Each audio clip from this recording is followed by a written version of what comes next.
Selamat pagi, bertemu lagi dengan saya Nasrullah dari kelas manajemen 20E, lebih tepatnya kelompok 2. Nah, saya menggantikan si Ohos yang kemarin, yaitu Dila Padilla. Pada kesempatan hari ini saya ditemani oleh 5 teman saya yang akan saya interogasi mengenai akuntansi manajemen Islam. Oke, kita langsung mulai saja ya.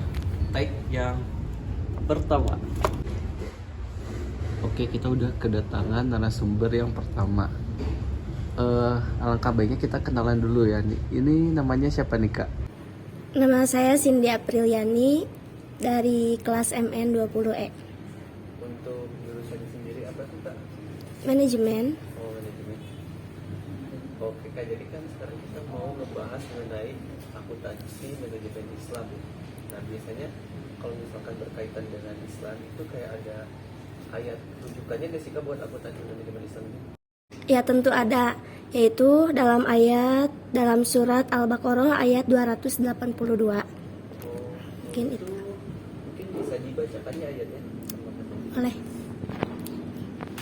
Langsung. Ya. A'udzu billahi minasyaitonir rajim. Bismillahirrahmanirrahim. Ya ayyuhalladzina amanu idza tadayantum bidainin ila ajalin musamma faktubuh wal yaktub bainakum katibum bil ad wala ya'ba katibun ay yaktuba kama 'allamahullahu falyaktub wal yumlililladzi 'alaihil haqqu wal yattaqillaha rabbahu wa la yabkhas minhu syai'a fa in kana alladzi 'alaihil haqqu safihan aw dha'ifan aw la yastati' ay yumillahu wa falyumlil waliyuhu bil 'adl wastashhidu syahidaini mir rijalikum fa illam yakuna rajulaini farajulu wa imra'atani mimman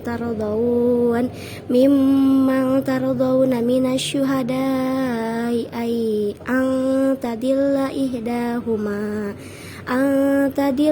ihdahuma fatudzakkira ihdahumal ukhra wala ya'ba syuhada'u idza ma du'u wala tas'amu an taktubu saghiran aw kabiran ila ajalih dzalikum aqsatu indallahi wa aqwamu lisyahadati wa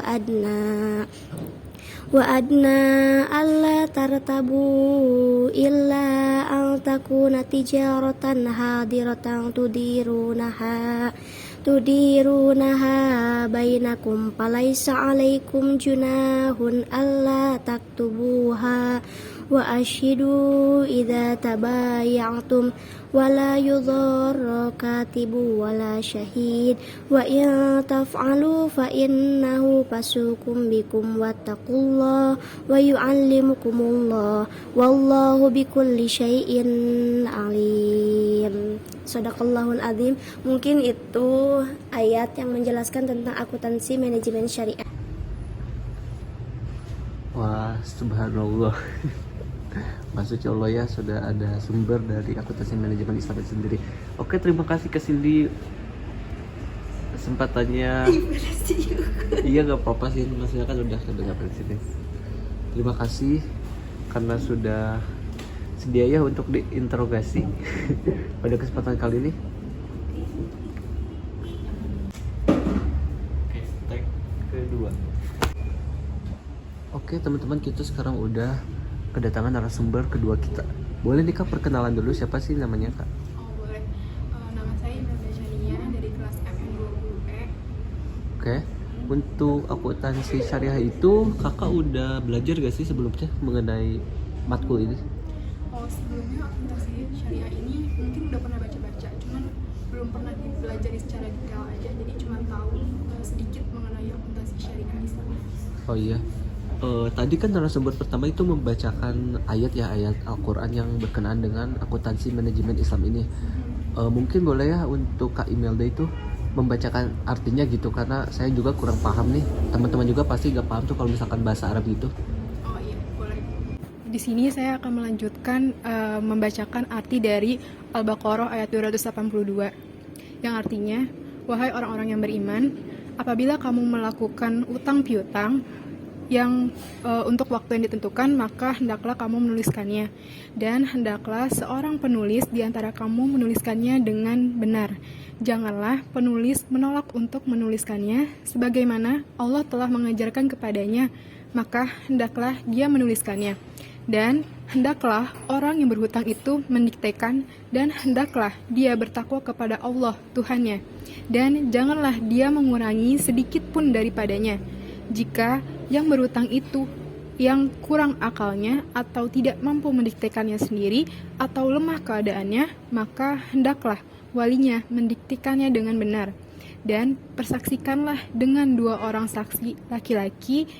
Jika tidak ada, maka boleh seorang laki-laki dan 2 orang perempuan di antara orang-orang yang kamu sukai di antara para saksi, agar jika seorang lupa, maka yang seorang lagi akan mengingatkannya. Dan janganlah saksi-saksi itu menolak apabila dipanggil, dan janganlah kamu bosan menuliskannya untuk batas waktunya, baik utang itu kecil maupun besar. Yang demikian itu lebih adil di sisi Allah, lebih dapat menguatkan kesaksian, dan lebih mendekatkan kamu kepada ketidakraguan.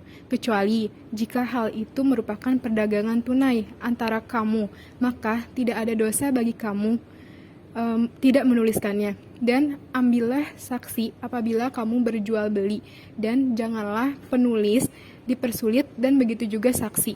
Jika kamu lakukan yang demikian, maka sungguh hal itu suatu kefasikan pada kamu, dan bertakwalah kepada Allah. Allah memberikan pengajaran kepada kamu, dan Allah Maha mengetahui segala sesuatu. Sekian mungkin, terima kasih. Ayat ketiga. Sekarang kita udah kedatangan narasumber ketiga. Dengan Kak siapa nih, boleh perkenalan dulu Kak? Ya, halo semuanya, perkenalkan nama saya Silvi Rahmawati, saya dari kelas manajemen 20E. Oke Kak Silvi. Kak Silvi sebelumnya udah pernah belajar akuntansi syariah belum atau manajemen Islam ini? Sedikit lebih banyaknya saya sudah mengetahui sedikit mengenai akuntansi manajemen syariah itu sendiri. Ih, mantep. Kalau boleh tahu nih Kak, mengenai sejarah akuntansi syariah itu kayak gimana sih? Baik, di sini saya akan menjelaskan sedikit mengenai akuntansi manajemen syariah atau sejarah akuntansi syariah di Indonesia. Nah, bank yang pertama kali mengemukakan atau mengasaskan syariah yaitu Bank Muamalat Indonesia atau BMI pada tahun 1991. Nah, pertanyaannya, siapa sih yang mengemukakan atau sosok pemikir dari akuntansi syariah itu sendiri?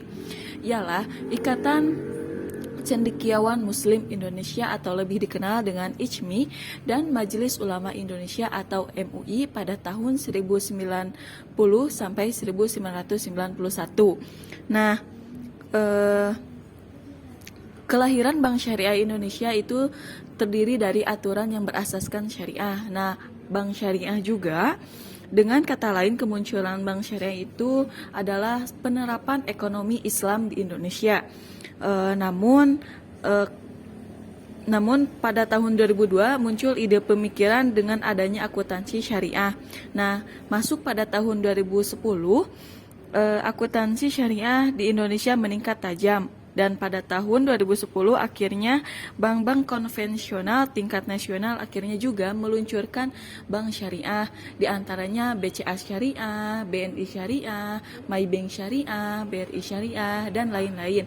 Kemudian pada saat ini bank syariah tersebut disatukan menjadi sebuah bank yang bernama Bank Syariah Indonesia atau lebih dikenal BSI Syariah.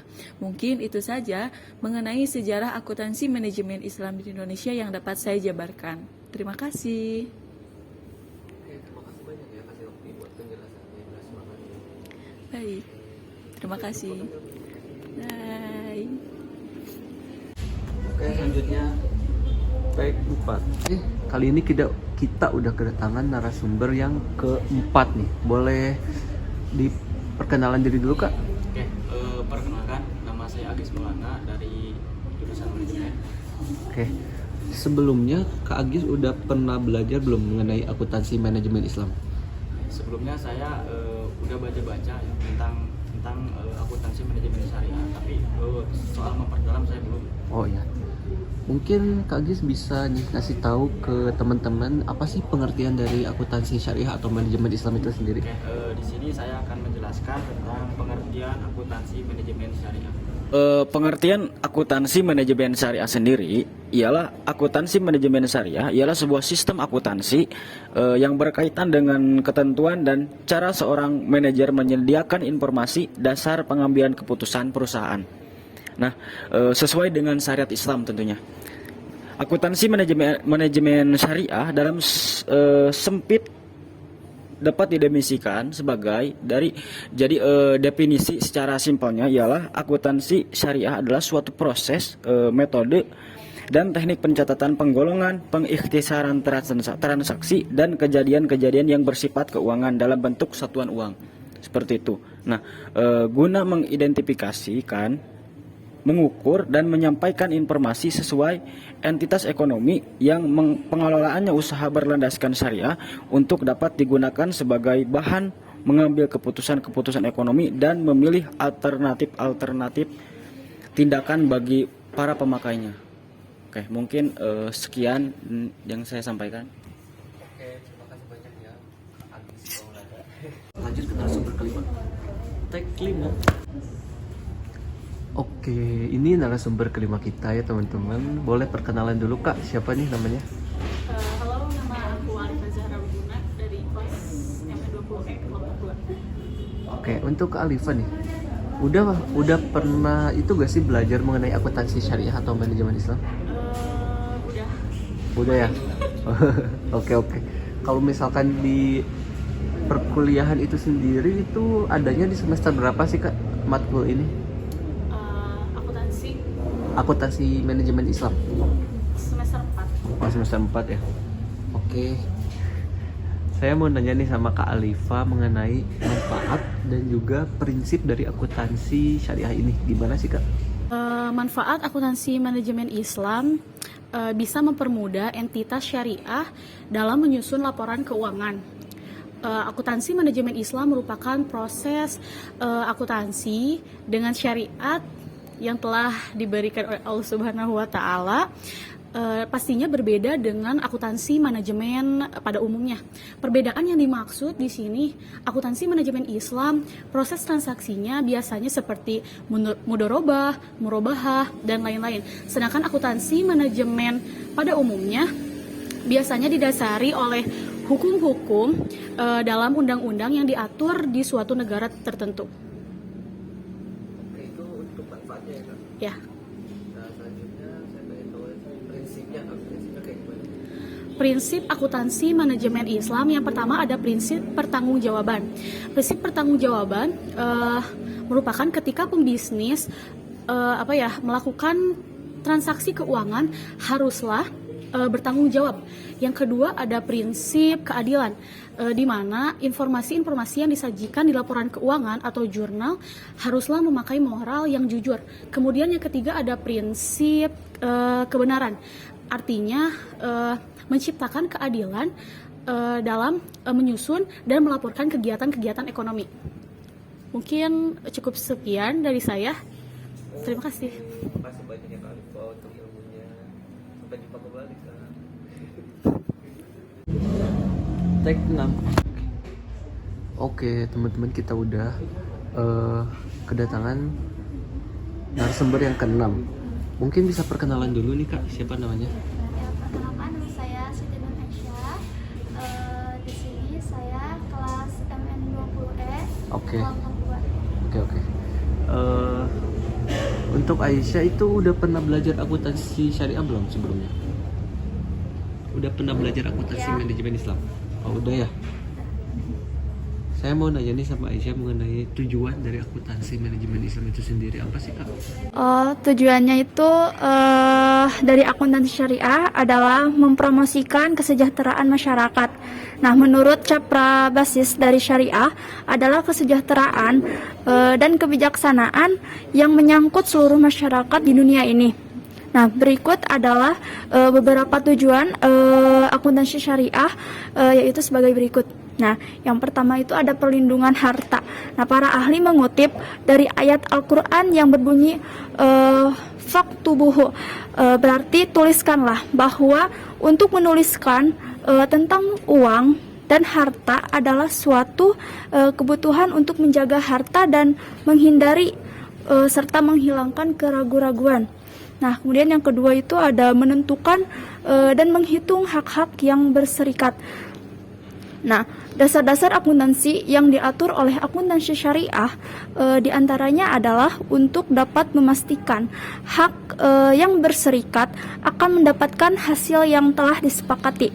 Nah, hal tersebut dapat dicegah adanya kezaliman di antara mereka. Kemudian yang ketiga ada menentukan imbalan, balasan, dan sanksi.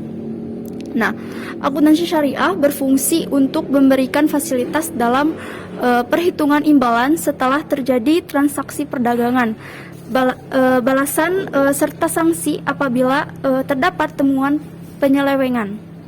Ya, segitu tujuannya. Oke, terima kasih banyak ya Kak Aisyah. Sama-sama. Sampai jumpa kembali Kak. Ya.